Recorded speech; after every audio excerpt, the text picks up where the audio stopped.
নমস্কার। আজকের এই আলোচনাতে আপনাদের সবাইকে স্বাগত জানাচ্ছি। আমি জ্যোতিষ আচার্য, সংখ্যাতত্ত্ব এবং বাস্তু বিশেষজ্ঞ বরুণ অধিকারী। আমাদের আজকের এই আলোচনাটি মূলত বৃষ রাশি, বৃষ লগ্ন অর্থাৎ টরাস সাইনের প্রতিটি মানুষের জন্যই অতি বিশেষ গুরুত্বপূর্ণ থাকবে। কেন থাকবে? কারণ আজকের এই আলোচনার মধ্যে দিয়ে আমরা জানবো 18 সেপ্টেম্বর শুক্র গ্রহ রাশি পরিবর্তন করছেন, যিনি আপনাদের রাশির লর্ড। 18 সেপ্টেম্বরের পরবর্তী সময় আপনাদের জীবনে কোন কোন দিক থেকে কি ভাবে পরিবর্তন আসতে পারে, কোন কোন দিকটা পজিটিভ থাকবে আর কোন কোন দিক থেকে সাবধানে থাকতে হবে, সমস্ত কিছু ডিটেলস আলোচনা করব। তো সম্পূর্ণ ভিডিওটি মন দিয়ে দেখার চেষ্টা করবেন। আলোচনা যদি ভালো লাগে লাইক, কমেন্ট এবং শেয়ার করতে পারেন। আমার সাথে যারা পার্সোনালি যোগাযোগ করতে চাইছেন, ভিডিও ডেসক্রিপশনে এবং ইন্ট্রোতেও নাম্বার দেওয়া আছে, আপনারা ফোন করে কিংবা হোয়াটসঅ্যাপের মাধ্যমে যোগাযোগ করতে পারেন। আর জ্যোতিষ সংক্রান্ত যে কোনো তথ্য পেতে চ্যানেলটিকে অবশ্যই সাবস্ক্রাইব করবেন। তো 18 সেপ্টেম্বর শুক্র গ্রহ আপনাদের পঞ্চম ভাব থেকে রাশি পরিবর্তন করে ষষ্ঠ ভাবে প্রবেশ করবেন। শুক্র নিজের ঘরে অর্থাৎ তুলা রাশিতে প্রবেশ করবেন। পঞ্চম ভাবে শুক্র গ্রহ নিচস্থ ছিলেন, আর একই সাথে শুক্রের সাথে কেতু অবস্থান করছিল। রাহুর সপ্তম দৃষ্টিও ছিল শুক্রের ওপরে। তো রিলেশনের দিক থেকে এতদিন প্রবলেম ছিল, সন্তান সংক্রান্ত দিক থেকে প্রবলেমে পড়ছিলেন। তো সেই সমস্ত প্রবলেমগুলো থেকে 18 সেপ্টেম্বরের পরবর্তী সময় মুক্তির পথ অবশ্যই দেখবেন। এখানে সন্তান সংক্রান্ত প্রবলেমগুলো আপনাদের ঠিক হবে। আর যাদের রিলেশন সংক্রান্ত খুব বেশি সমস্যা ছিল, তার থেকেও শুক্র গ্রহ এবার আপনাদেরকে মুক্তির পথ অবশ্যই দেখাবেন। কারণ ষষ্ঠ ভাব হলেও শুক্র গ্রহ ষষ্ঠ ভাবে সব থেকে শুভ ফলদায়ক হয়ে থাকেন। শুক্র গ্রহ ষষ্ঠভাবে যেহেতু অবস্থান করবেন, স্বরাশিতে অবস্থান করবেন, তো যে কোনো প্রকার সমস্যা থেকে আপনাদেরকে মুক্তির পথ দেখাবেন। যে কোনো দিক থেকে আপনাদের মধ্যে সফলতা আসবে, আপনাদের মধ্যে স্যাটিসফ্যাকশন আসবে। তো শুক্র কিন্তু ষষ্ঠভাবে আপনাদের জন্য যে কোনো দিক থেকেই পজিটিভ রেজাল্ট অবশ্যই প্রদান করবেন।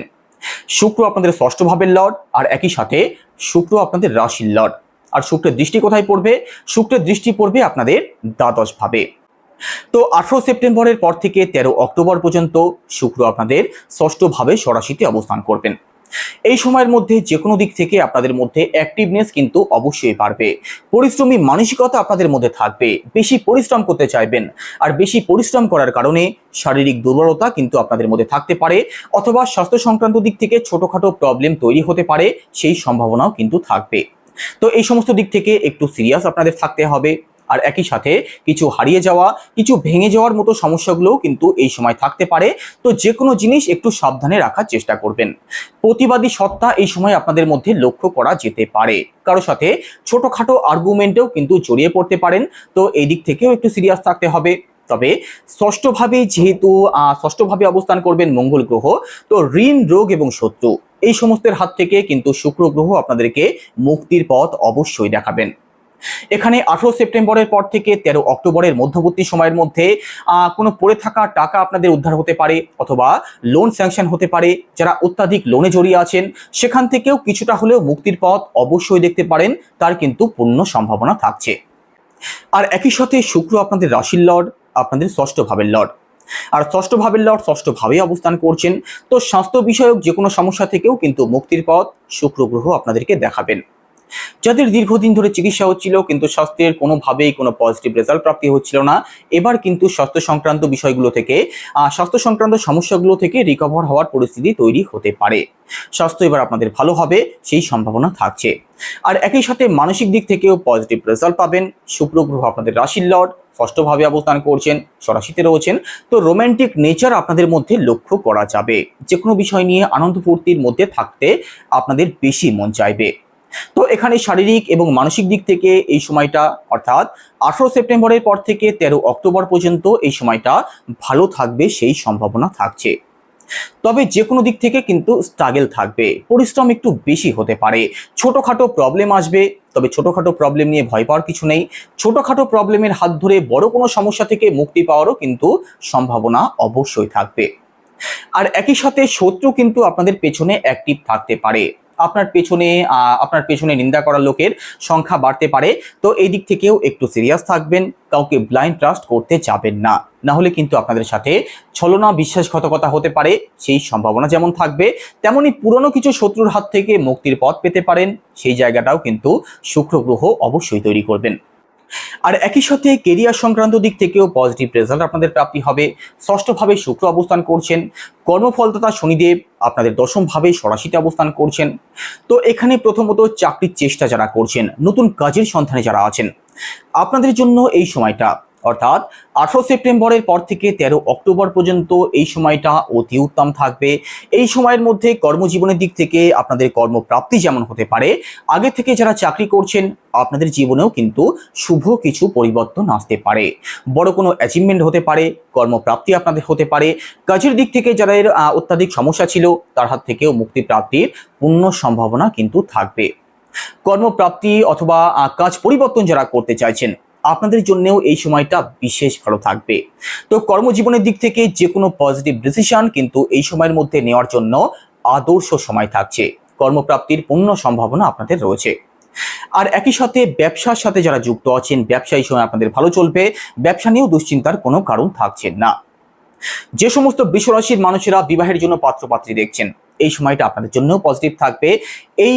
এই সময়টার মধ্যে অর্থাৎ 18 সেপ্টেম্বরের পর থেকে 13 অক্টোবরের মধ্যে আপনাদের যোগাযোগ হতে পারে এবং পাকা কথাবার্তা পর্যন্ত কিন্তু বিষয়টা এগোতে পারে, সেই সম্ভাবনা রয়েছে। এখানে শুক্রের দৃষ্টি পড়ছে আপনাদের দ্বাদশ ভাবে।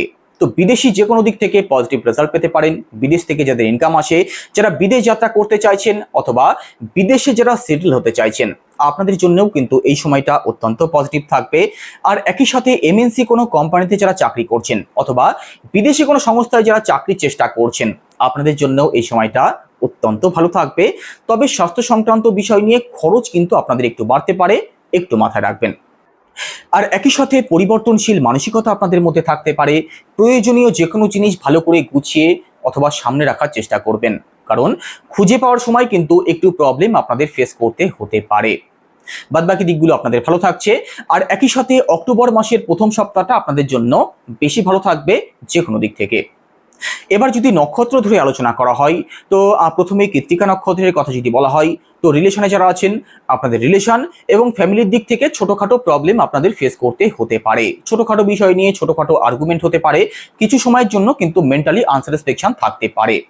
উটকো কোনো ঝামেলায় এই সময় জড়িয়ে পড়তে পারেন। যাদের কেস খামারি চলছে অথবা মামলা মোকদ্দমায় যারা জড়িয়ে আছেন আপনাদের কিন্তু একটু জটিলতা বাড়তে পারে, তবে হঠাৎ করে প্রাপ্তির যোগ কিন্তু আপনাদের রয়েছে। আর একই সাথে রোহিণী নক্ষত্রের কথা যদি বলা হয় তো এডুকেশনের জায়গাটা খুব ভালো থাকবে। বিদেশ সংক্রান্ত দিক থেকে লাভবান হওয়ার সম্ভাবনা রয়েছে। বিদেশ সংক্রান্ত ইনকাম যাদের আসে আপনাদের জন্যও বিশেষ ভালো সময় থাকবে। আর একই সাথে সন্তান সুখ আপনাদের প্রাপ্তির সম্ভাবনা রয়েছে। তবে যে দিকগুলো থেকে একটু সাবধানে থাকতে হবে, ব্যথা শুরুতে একটু কষ্ট পেতে পারেন। ব্লাইন্ড ট্রাস্ট কাউকে করতে যাবেন না, না হলে কিন্তু শত্রুদের দ্বারা কিন্তু ক্ষতিগ্রস্ত হওয়ার সম্ভাবনা থাকছে। আর একই সাথে রিলেশনে যারা আছেন আপনাদেরকেও এই সময়টাতে একটু সিরিয়াস থাকতেই হবে। আর একই সাথে মৃগশিরা নক্ষত্রের মানুষেরা আছেন এই সময়টার মধ্যে মান সম্মান আর নাম প্রতিপত্তি বৃদ্ধি পাওয়ার সম্ভাবনা তো থাকছে, তবে যেদিক থেকে একটু সিরিয়াস থাকতেই হবে। ব্লাইন্ড ট্রাস্ট কাউকে করতে যাবেন না, না হলে কিন্তু আপনাদের সাথে ছলনা বিশ্বাসঘাতকতা হতে পারে। প্রপার্টি সংক্রান্ত যে কোনো ডিসিশন ভালো করে ভাবনা চিন্তা করে তবেই নেওয়ার চেষ্টা করবেন। ব্যথাশুলো আপনাদের শরীরে কম বেশি থাকতে পারে। আর একই সাথে এখানে যন্ত্রপাতির দিক থেকে একটু প্রবলেম আসতে পারে। ইলেকট্রনিক্স কোনো জিনিস আপনাদের খারাপ হতে পারে অথবা হারিয়ে যাওয়ার সম্ভাবনা থাকছে। তো এই সমস্ত দিক থেকেও একটু সিরিয়াস অবশ্যই থাকবেন। আর একই সাথে আপনাদের মধ্যে আত্মবিশ্বাসেরও কিন্তু একটু অভাব থাকতে পারে। তো নিজের প্রতি বিশ্বাস রাখবেন আর নিজের কাজে ঠিকঠাকভাবে এগিয়ে চলুন, এই সময়টা আপনাদের জন্য পজিটিভই থাকবে। তো এই ছিল আজকের আলোচনা এখানেই শেষ করব। আলোচনা কেমন লাগছে অবশ্যই কমেন্টে জানাবেন। আর আপনি যদি একজন নতুন দর্শক হয়ে থাকেন অবশ্যই চ্যানেলটিকে সাবস্ক্রাইব করে পাশে থাকবেন। সবাই ভালো থাকবেন, নমস্কার।